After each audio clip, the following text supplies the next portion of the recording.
Assalamualaikum warahmatullahi wabarakatuh. Innal hamdalillah nahmaduhu wa nasta'inuhu wa nastaghfiruh wa na'udzu billahi min syururi anfusina wa min sayyiati a'malina. May yahdihillahu fala mudilla lahu wa may yudlil fala hadiya lahu. Asyhadu an la ilaha illallah wahdahu la syarikalah wa asyhadu anna Muhammadan abduhu wa rasuluh. Allahumma shalli wa sallim wa barik ala Muhammad wa ala alihi wa ashabihi wa man tabi'ahu bi ihsanin ila yaumil qiyamah wa ba'd.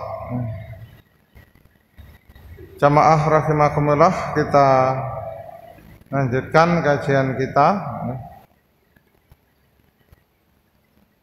mengenai yang pertama, penyebab maghfirah. Sudah cukup, sudah dianggap selesai, dalil-dalilnya sudah kita sampaikan. Nah, kemudian sekarang kebalikannya, penghalang, hal-hal yang menghalangi maghfirah atau ampunan dari Allah Subhanahu wa Ta'ala, yang Allah sama sekali tidak mau mengampuninya. Yang pertama, kafir. Selama orang itu kafir, maka sama sekali juga Allah tidak akan mengampuni dosanya. Wong dia tidak mau mengakui Allah sebagai Tuhan, maka tidak mungkin Allah mengampuninya. Allah akan mengampuni hanya kepada hamba-hambanya yang mengaku beriman, yang menyatakan bahwasanya Allah adalah satu-satunya zat yang berhak disembah. Nah, itu baru Allah mengakui hambanya. Nah, maka Allah pun akan mengampuni dosanya. Dalam surat An-Nisa 168, innalladzina kafaru wa dzalamu, sesungguhnya orang-orang kafir dan zalim, melakukan kezaliman, lam yakunillahu liyaghfira lahum, maka sekali-kali Allah tidak akan mengampuni dosa mereka. Wala liyahdiyahum tariqa, dan Allah tidak akan memberinya petunjuk ila tariqa jahannam, kecuali jalan menuju ke neraka jahanam. Khalidina fiha abada, yang mereka akan kekal di neraka jahanam. Maka orang-orang yang sama sekali tidak punya iman, maka dia menjadi ashab, penghuni. Yang namanya penghuni ya selamanya di sana, penduduk neraka jahanam. Adapun orang-orang yang beriman, orang-orang yang mempunyai iman, ke neraka mampir untuk membersihkan dosa-dosanya. Maka di dalam hadis diriwayatkan, man kana fi qalbihi misqala dzarratin minal iman dakhalal jannah. Barang siapa yang di dalam hatinya ada biji iman, meskipun hanya seberat biji sawi, dia akan masuk surga. Tapi masuk surganya paling akhir. Di dalam riwayat dia sudah dibakar sangat lama sehingga sudah menjadi segumpal arang, sudah menjadi arang. Kemudian ketika dosanya sudah habis oleh Allah, diambil arang itu, kemudian di dalam riwayat dimasukkan ke sungai kehidupan, Binahril Hayah. Maka ketika dia dicelupkan ke sungai itu, nah tiba-tiba dia menjadi seorang manusia. Kemudian ditanya oleh Allah, gerangan apa amal solehmu yang menyebabkan kamu bisa selamat dari neraka? bisa bebas dari neraka. Hadisnya panjang ini ceritanya. Nah, kemudian orang tadi mengatakan, aku juga tidak merasa punya amal soleh sama sekali, kecuali satu keyakinan. Apa keyakinanmu? Dulu ketika aku akan mati, aku berwasiat kepada anakku, nanti kalau aku mati maka bakarlah aku sampai menjadi abu, kemudian sebarlah abunya ke seluruh penjuru, disebar kemana saja, ke seluruh penjuru. Untuk apa? Kenapa kok abunya harus disebar ke seluruh penjuru? Agar nanti aku tidak dibangkitkan. Nah itu, Adi masih punya keyakinan kalau nanti dia akan dibangkitkan di hari kiamat. Jadi dia masih punya keyakinan, karena takutnya kalau nanti dibangkitkan di hari kiamat, nah dia berwasiat agar jenayahnya dibakar sampai menjadi abu, kemudian abunya disebar ke seluruh penjuru. Nah keyakinannya ketika abunya disebar ke seluruh penjuru, dia tidak bisa dibangkitkan karena abunya tersebar kemana-mana. Tetapi Allah Maha Kuasa, Allah masih bisa membangkitkan yang seperti itu. Kemudian dalam sebuah hadis ini diriwayatkan, hadis riwayat Imam Ahmad, Imam Nasai nomor sekian dan sekian, lafadz Imam Ahmad. Ada sedikit perbedaan redaksi antara Imam Ahmad dan Nasai. Saya tidak hafal perbedaannya. Tapi kalau mau mencari, nah di sini sudah saya tulis nomornya. Dari Abi Idris qala, sami'tu Muawiyah, aku mendengar Muawiyah berkata, ya sami'tu, aku mendengar Rasulullah sallallahu alaihi wasallam yaqulu bersabda, kullu dzambin asallahu ayyahfirahu. Setiap dosa, nah ini setiap dosa mudah-mudahan akan diampuni oleh Allah. Seluruh dosa bisa jadi akan diampuni oleh Allah. Illar rajulu yamutu kafiron. Nah di sini, kecuali seseorang yang mati dalam keadaan kafir. Nah ini tidak mungkin diampuni, seperti ayat di atasnya tadi. Awir rajulu yaktulu mu'minan muta'ammidan, atau seseorang yang membunuh seorang mukmin dengan sengaja. Seorang membunuh mukmin tanpa ada salah, membunuh sengaja seorang mukmin. Kalaupun toh salah, dia juga tidak berhak membunuh. Yang berhak membunuh adalah al-ghujo, setelah mendapat perintah dari hakim.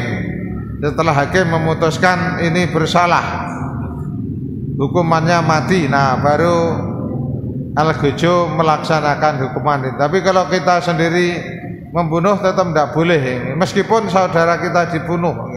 Saudara kita dibunuh, kita ingin menuntut balas, kita membunuh langsung itu juga tidak boleh.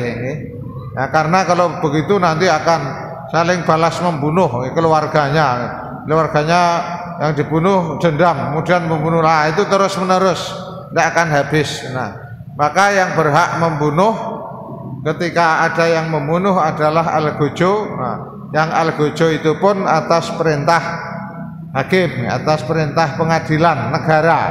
Nah begitu dalam hukum Islam, tidak langsung membunuh, tidak boleh.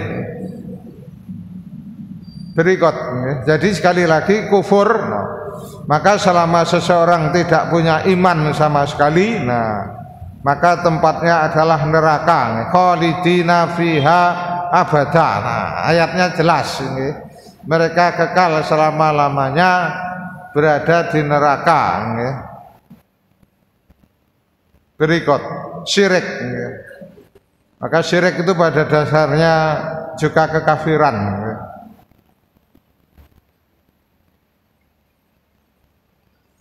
Dalam surat An-Nisa ayat 48 diulang dalam ayat 116. Awalnya sama, tadi pagi sudah kita baca. Kalau ini ayatnya sudah tertulis di sini. Innallaha la yaghfiru ayyushraka bihi wa yaghfiru ma duna dzalik liman yasha.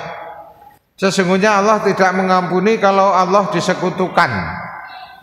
Jadi Allah tidak mengampuni dosa syirik, dan Allah mengampuni yang selain syirik itu liman yasha, bagi siapa saja yang dikehendaki. Wa may yusyrik billah, dan barang siapa menyekutukan Allah, faqad iftara isman adzima, sungguh dia telah berbuat dosa yang sangat besar. Nah, ayat ini diulang sama persis sampai liman yasha wa may yusyrik billah. Nah, di sini sama, tapi akhirnya beda. Sesungguhnya Allah tidak mengampuni dosa syirik, dan Allah mengampuni selain syirik bagi siapa saja yang dikehendaki. Wa may yusyrik billah. Nah, di sini masih sama. Dan barang siapa yang mengutukan Allah, faqad dhalla dhalalam ba'ida. Nah, bedanya di sini. Barang siapa yang berbuat syirik, sungguh dia telah sesat dengan kesesatan yang sangat jauh. Kesesatannya sangat jauh, yang tidak mungkin kembali. Sesat kalau sudah sangat jauh, mau kembali juga susah.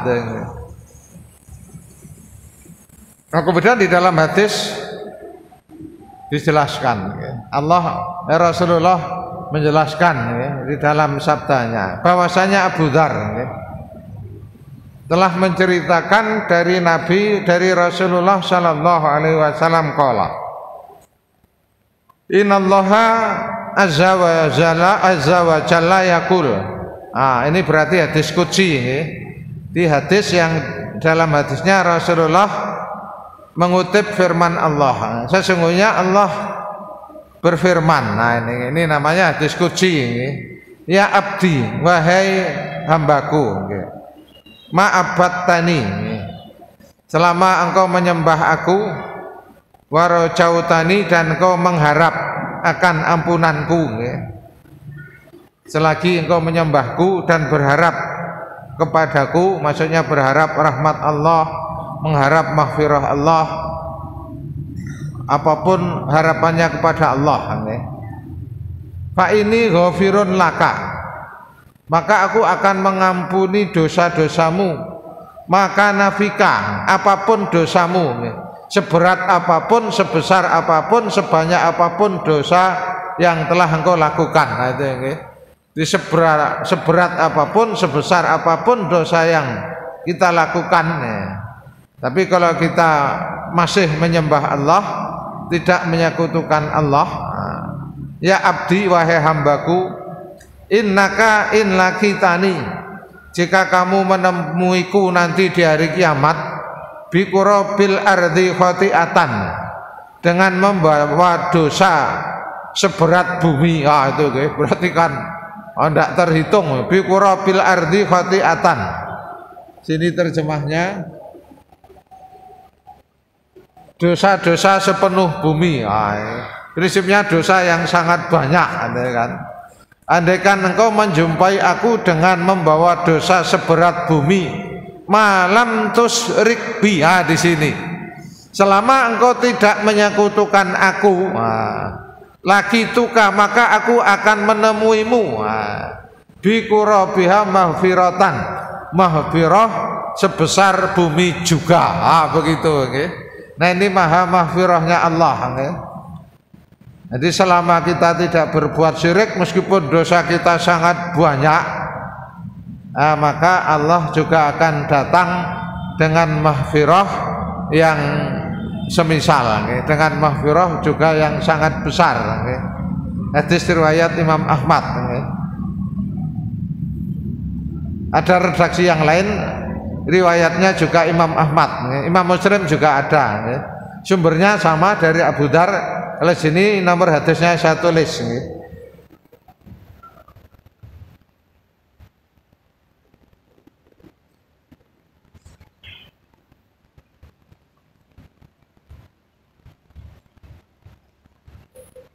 Maaf, mau bersin tidak jadi.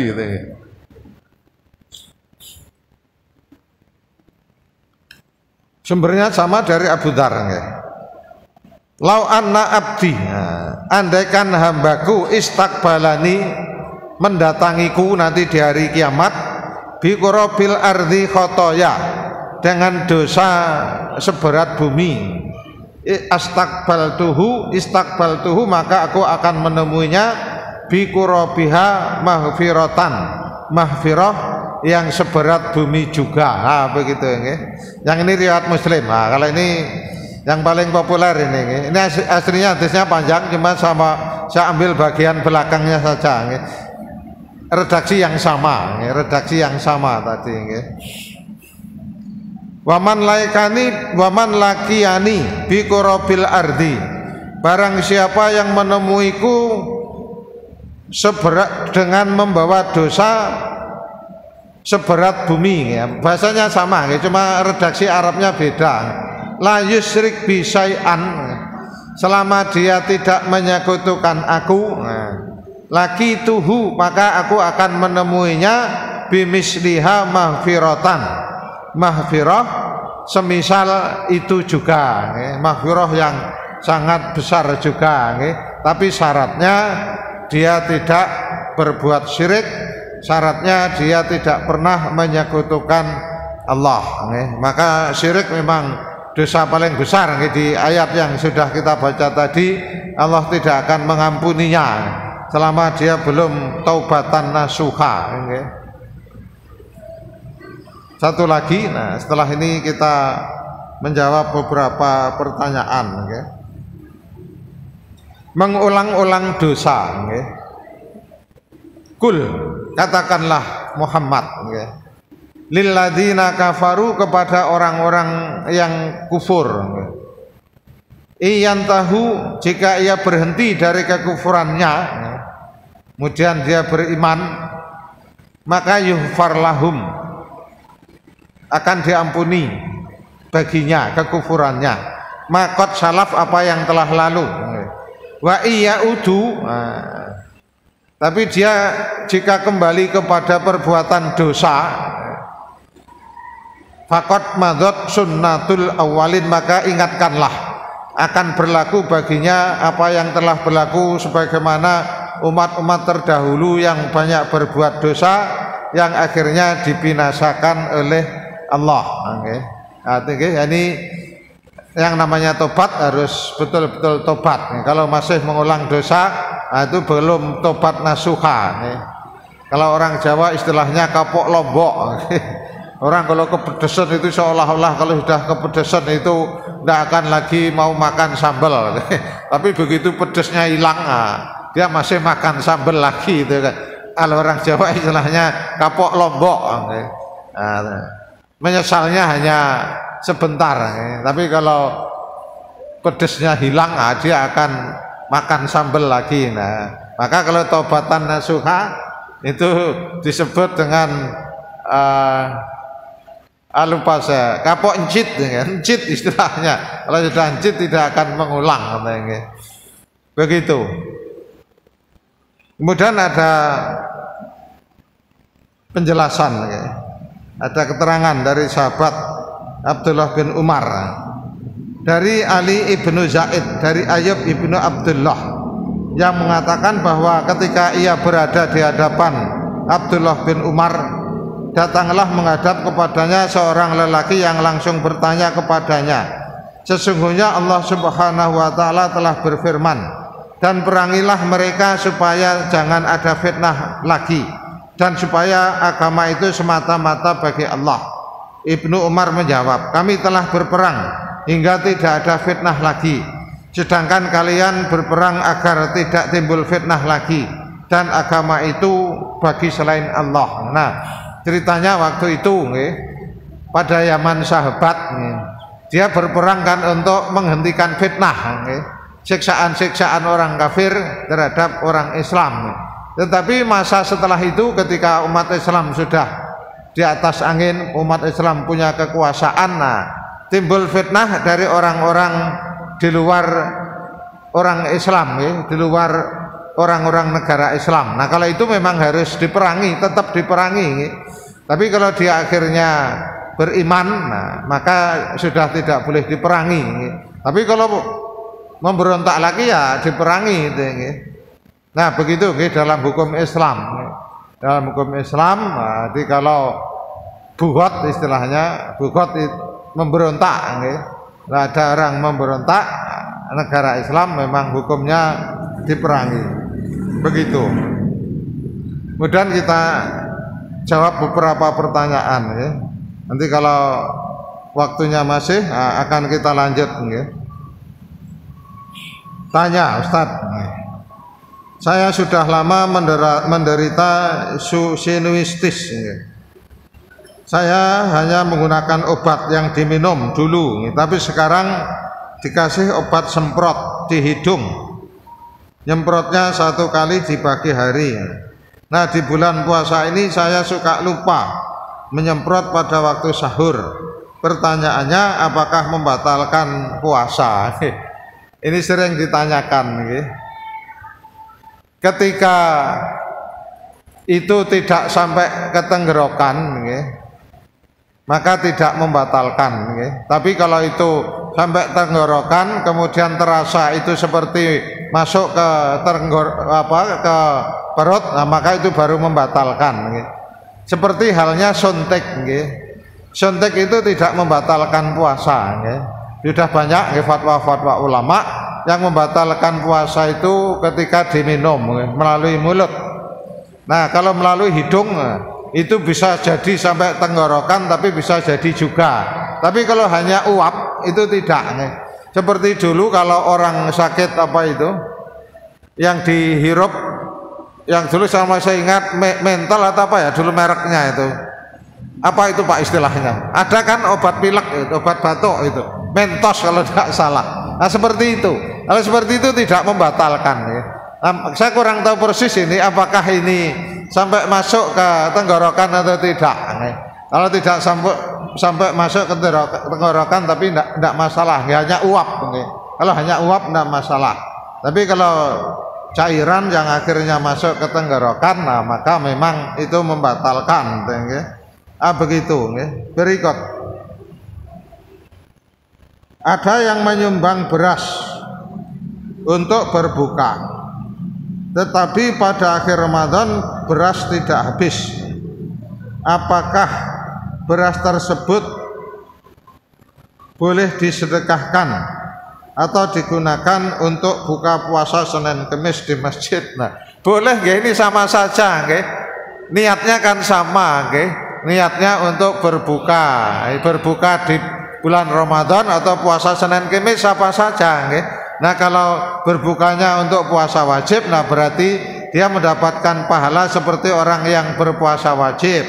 Kalau berbuka puasa sunnah, nah, dia juga mendapatkan pahala seperti orang yang berbuka puasa sunnah. Sama, boleh.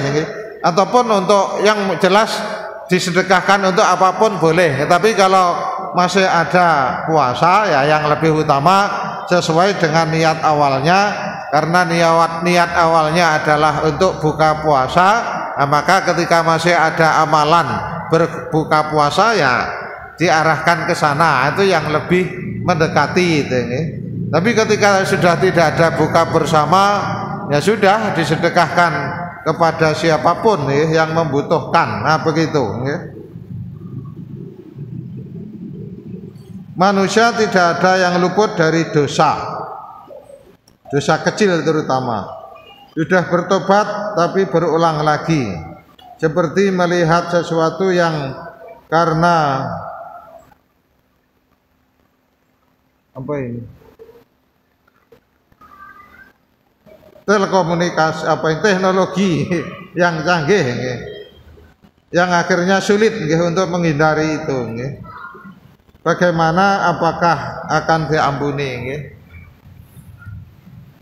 Kalau dosa kecil, yang namanya dosa kecil itu kadang memang sulit dihindari, kadang kita tidak sengaja melakukan. Maka doa yang kemarin kita sampaikan itu senantiasa dibaca. Ini kemarin Pak Ustadz Najamuddin juga sudah mengirim di grup, maka itu dihafal.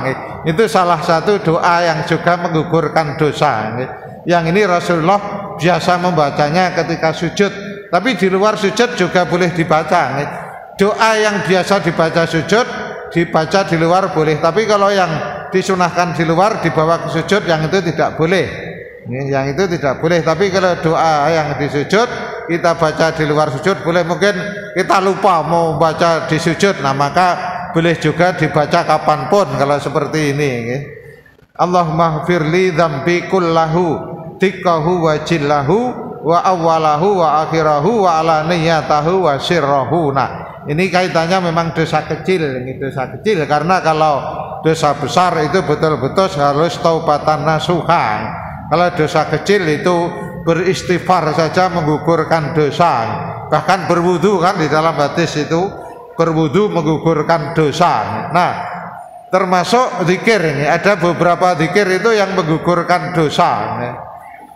Termasuk tasbih, tahmid, takbir yang kita baca setiap sholat 33 kali itu. Di dalam hadisnya barang siapa yang membaca zikir itu maka dosa-dosanya akan diampuni meskipun misla zabadil bahr, meskipun dosanya sebanyak buih di laut. Nah, itu hadisnya itu. Ada hadisnya itu. Jangan kalau baca akan ketemu, atau membaca subhanallahil azim, subhanallah wa bihamdi.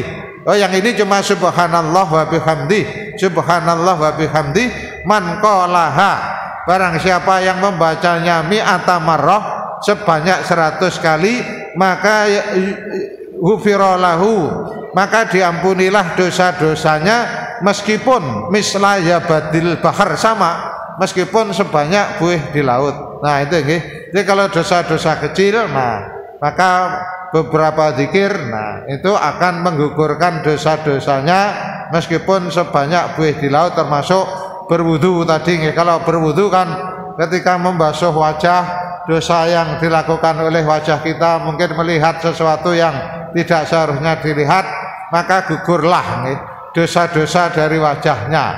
Tangan kita melakukan sesuatu yang tidak seharusnya, ketika kita membasuh tangan maka gugurlah dosa-dosa itu dari tangannya.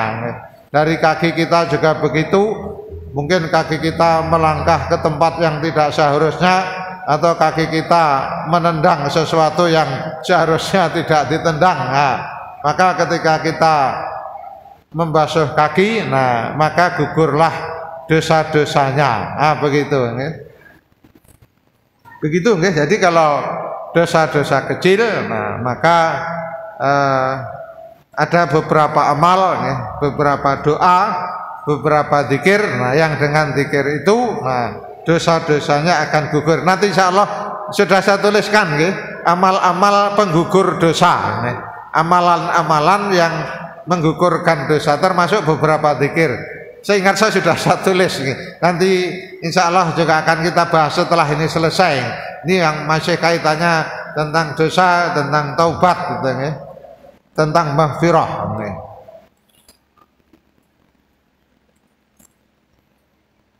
Selesai untuk pertanyaan, kita lanjut. Murtad. Murtad ini dosa besar, yang hukumannya hudud, dibunuh. Tapi kalau di negara kita tidak boleh, karena bukan negara Islam. Karena waktu itu memang ada kepentingan, ketika orang yang murtad itu dibunuh karena ada kepentingan. Kita baca dulu hadisnya. Innal ladzina amanu, sesungguhnya orang yang beriman, summa kafaru, kemudian dia kafir lagi, summa amanu, kemudian beriman lagi, summa kafaru, kemudian kafir lagi, summa zdadu kufran, kemudian kekafirannya bertambah-tambah, lam yakunillahu liyaghfira lahum, maka sekali-kali Allah tidak akan pernah mengampuni dosa mereka, wala liyahdiyahum sabila, dan sekali-kali Allah juga tidak akan membimbingnya ke jalan yang lurus. Nah, ini berarti sudah mempermainkan agama. Beriman, ada keperluan, kepentingan kafir, ada kepentingan terhadap orang Islam, beriman lagi, ada kepentingan terhadap orang kafir, kafir lagi. Nah, ini sudah mempermainkan agama. Maka yang seperti ini sekali-kali Allah tidak akan mengampuni mereka. Dulu ada artis,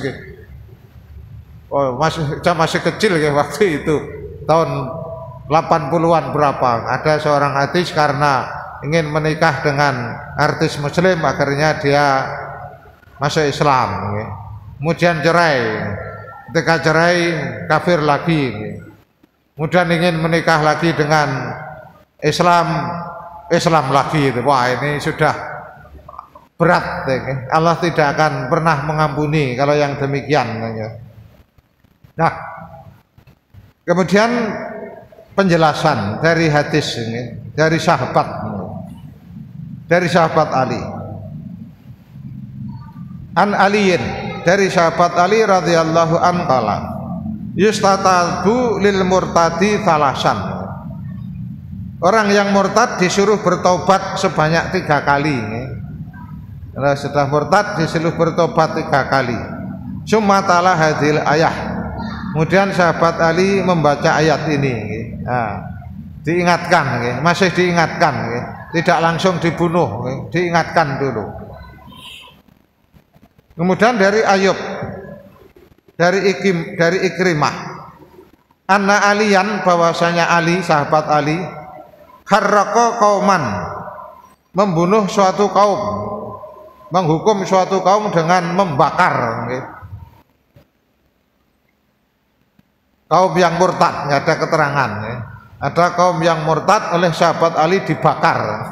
Mungkin saking jengkelnya sahabat Ali, sudah diingatkan 3 kali masih juga murtad. Fabalagho, maka sampailah hal itu kepada sahabat Ibnu Abbas radhiyallahu anhuma. Nah, ternyata Ibnu Abbas tidak setuju dengan hukuman Ali. Lau kuntu ana, kalau aku lam ukharrikhum, aku tidak membakar mereka. Li'anna Nabi, karena Nabi sallallahu alaihi wasallam qala la tu'adzibu bi'adzabillah, janganlah kalian mengadab, menghukum seseorang dengan adab Allah, yaitu membakar. Yang berhak membakar itu hanya Allah nanti di akhirat, di neraka dibakarnya. Tapi kita tidak boleh membakar. Maka kita membakar semut itu juga dihindari. Kita kadang ketika ada semut banyak dibakar, gampangnya dibakar. Dulu masih ingat di kampung itu juga begitu, tapi ternyata ada larangan karena kita tidak pernah tahu kan yang seperti ini. Belum belajar kan, belum belajar. Ustadz-ustadz kita belum juga pernah nyampaikan. Ternyata kita dilarang membakar hewan yang masih hidup. Biasanya yang sering bakar semut waktu itu. Atau itu apa? Tawon. Dulu tawon, kalau ngunduh tawon das itu kan. Tawon das itu kan diambil anaknya itu kan. Wah, itu nikmat orang dulu, ada orang kampung kan begitu. Anak tawon itu. Jadi biasanya malam itu kalau mengambil anaknya kan dibakar itu malam-malam, tapi kalau siang tidak berani karena akan dikejar itu. Malam-malam itu bakar. Saya masih ingat dulu ketika masih di kampung, masih di orang-orang kampung kan begitu. Malam-malam itu siangnya cari-cari, wow itu ada omah tawon das. Tawon das itu apa ya bahasa Indonesianya? Apa? Vespa, kayaknya tawon Vespa kalau tidak salah. Beberapa pernah ditulis di berita itu karena menyerang orang banyak, kan. Nah, maka dihindari dibakar. Nah, tapi ternyata ada teknik lagi. Nah, dulu ternyata ada tetangga kampung kalau melihat itu dibungkus pakai karung itu tali, kemudian baru dimasukkan ke air panas. Biasanya dimasukkan air aja mati itu kan. Itu dibungkus, masukkan ke air kan mati juga itu kan. Beberapa saat terendam air mati itu kan. Tapi perlu waktu yang agak lama kalau direndam ke air. Ya kalau dibakar kan cepat. Tapi kalau dibakar tidak boleh. Membakar hewan yang masih hidup itu tidak boleh. Kalau sudah mati ya karena dimasak kan boleh. La tu'adzibu bi'adzabillah wala qataltuhum, tapi aku membunuhnya. Kalau ada yang murtad, aku tidak membakar, tapi aku membunuhnya. Kalau pada zaman Nabi ketika ada yang harus dihukum bunuh, dipancung, dipenggal, dan dipenggal itu yang paling cepat matinya. Kita baca dulu, nanti saya jelaskan lagi. Kama qala Nabi sallallahu alaihi wasallam, man baddala dinahu faqtuluh. Nah ini barang siapa yang mengubah agamanya, murtad maksudnya, maka bunuhlah. Nah, ini hadis ini. Tapi kalau di negara kita tentu tidak bisa dilaksanakan, karena memang bukan negara Islam. Tapi membunuh waktu itu memang juga ada kepentingan, apalagi yang tentara, karena agar rahasia tentara Islam tidak tersebar, maka ketika ada yang murtad dikejar, dibunuh, karena khawatir berita rahasia tentara Islam akan dibongkar. Nah, maka yang murtad itu dibunuh. Tapi kalau sekarang, tapi di negara-negara Islam tetap, di Arab Saudi kalau ketahuan murtad, nah, karena memang hukum Nabi kan, dibunuh, yang murtad itu dibunuh. Nah, maka jamaah rahimakumullah, kembali ke tadi, la tu'adzibu bi adzabillah, janganlah kalian mengadab dengan azabnya Allah, yaitu dalam arti membakar. Nah, tetapi bunuhlah, penggal. Nah, di penggal ini cara membunuh yang paling sedikit, paling sebentar merasakan sakit. Jadi sama saya ingat ketika bomber Bali itu, Amrozi, Imam Samudra, Ali Gufron itu, yang akhirnya dieksekusi di Nusa Kambangan waktu itu. Waktu itu saya terus ngikuti beritanya karena menarik, perjuangan seorang Muslim meskipun tidak benar, menurut mayoritas ulama, tapi keyakinan mereka luar biasa. Ketika mereka akhirnya dihukum eksekusi, mereka minta, aku minta hukumannya dipancung. Tapi karena di Indonesia tidak ada yang dilatih, tidak ada yang berani, tidak ada yang berani mancung. Indonesia kan harus tembak, kan hukuman mati kan ditembak. Ditembak itu pun oleh 7 orang, satu regu 7 orang. 7 orang itu yang ada pelurunya cuma 1 tuh. Saya baca itu bagaimana hukuman eksekusi itu yang 7 orang, tapi yang ada pelurunya kan cuma 1. Nembaknya di jantung, jantungnya bocor, darahnya keluar, habis mati. Itu butuh matinya lumayan lama, dan ketika dalam sekian menit tidak mati, maka komandannya nambah tembakan di kepala. Aturannya begitu. Aturan eksekusi di Indonesia ada, dulu pernah dimuat di koran. Saya kebetulan bacanya pas eksekusinya Amrozi. Amrozi waktu itu yang paling lama, lebih dari 2 menit tidak mati, Pak. Masih hidup, kemudian ditambah. Tapi Amrozi termasuk yang cepat sama Ali Gufronnya. Nah, dalam ilmu kedokteran pun itu diakui, orang kalau sudah dipancung itu sudah, ketika lepas itu sudah sama sekali tidak mengalami rasa sakit, Pak. Itu sudah ada penelitiannya, kedokteran itu. Begitu dipancung itu sudah tidak mengalami sakit apapun. Tapi kalau ditembak tadi sakitnya lama itu, maka kasihan, kan. Maka begitu dipancung cert itu terpenggal, itu sudah tidak sakit sama sekali. Nah, maka ketika Amrozi waktu itu minta dipancung, Anda ada yang berani, nah, karena memang di Indonesia tidak ada hukum pancung, tapi kalau di Saudi itu dipancung. Jadi begitu dipancung itu sudah tidak ada rasa sakit. Nah, dalam itu kan ada penelitiannya, ada penelitiannya para dokter itu kan. Ketika sudah urat tenggorokan terputus, sudah tidak sakit, sudah urat-uratnya terputus semua kan, antara kepala dengan badan kan sudah habis berarti. Nah, maka tidak ada rasa sakit. Rasa sakit itu kan dirasa oleh otak kita kan yang merasa sakit itu. Ah, begitu udah terputus, yang sakitnya di bawah, udah lepas kan sudah tidak ada rasa sakit itu. Nah, konon katanya begitu, kata dalam penelitian itu begitu. Nah, ini tentang membunuh. Jadi kalau murtad, nah itu hukumnya terbunuh. Nah, kalau sudah murtad berarti kufur. Kalau kufur berarti tadi dosanya tidak akan diampuni. Orang yang mati dalam keadaan kafir, nah dosanya tidak akan diampuni, ya begitu.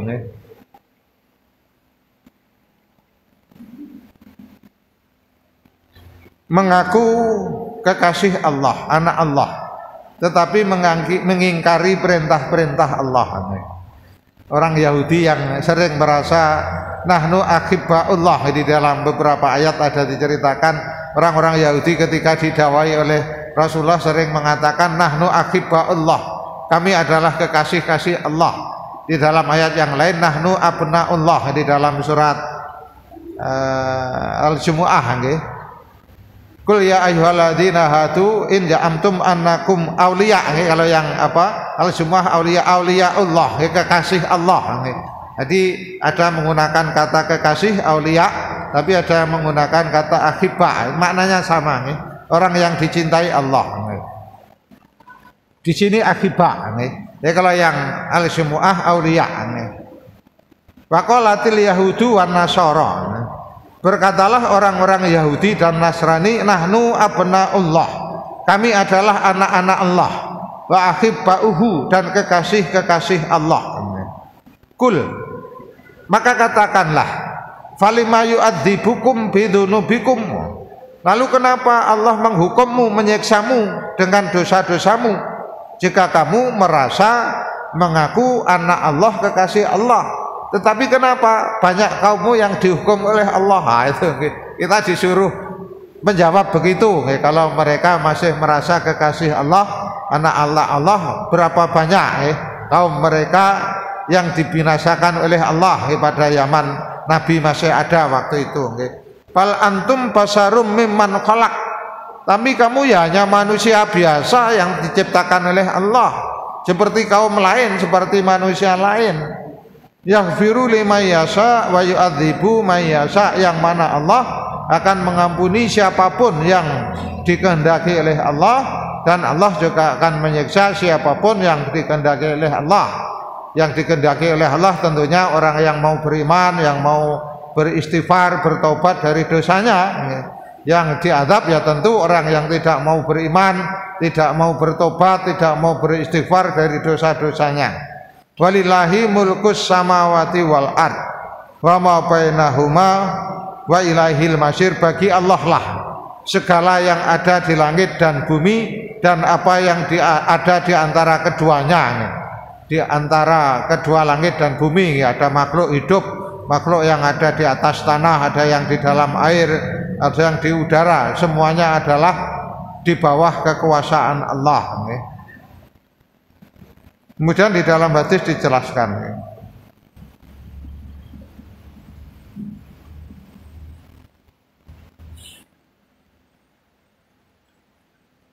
dari Anas bin Malik di sini. Qala marron Nabi, lewatlah Nabi sallallahu alaihi wasallam fi nafarin fi askabihi. Nabi sedang berjalan, saat itu Nabi melewati anak kecil, sedangkan anak kecil berada di tengah-tengah jalan. Di ketika Nabi sedang lewat dengan beberapa sahabatnya, tiba-tiba ada anak kecil yang di tengah jalan. Falamma ra'at ummuhul qauma khasiyat ala waladiha ayyuta.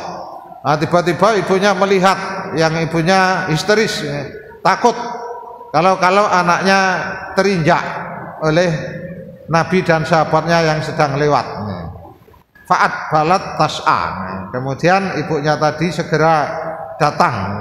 Nabi dia segera mendatangi anak itu. Ia lari, kemudian ia berkata, anakku, khawatir ya kan. Dia segera meraih anaknya. Wasaat fa'akhadatu, maka dia pun meraihnya. Faqala qaum, maka sahabat Nabi mengatakan, ya Rasulullah, makanat hadhihi litulqiyabnaha finnar. Wahai Rasulullah, ibu ini tidak akan mencampakkan anaknya ke dalam neraka. Khawatir, diibaratkan kalau kita takut, kalau anaknya takut ke dalam api, seharusnya terjemahnya api yang benar. Kalau neraka kurang tepat, yang neraka nanti di bawahnya. Qala fa khaffadhum Nabi sallallahu alaihi wasallam wa qala. Kemudian Nabi sallallahu alaihi wasallam menahan mereka, lalu bersabda, tidak, demi Allah, dia tidak akan mencampakkan kekasihnya ke dalam neraka.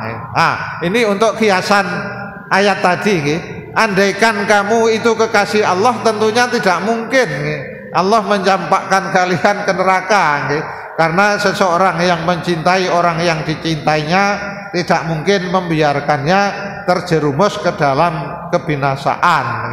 Lalu kenapa Allah malah mengadabmu, menyiksamu, menyiksa sebagian kaummu terdahulu, kalau kalian menganggap sebagai kekasih-kekasih Allah? Maka kalau mengaku kekasih Allah, ya seharusnya menjalankan segala yang diperintahkan oleh Allah. Oh, ini yang Jumu'ah ternyata sudah saya tulis di sini. Oh, sudah lebih 25. Satu ayat saja.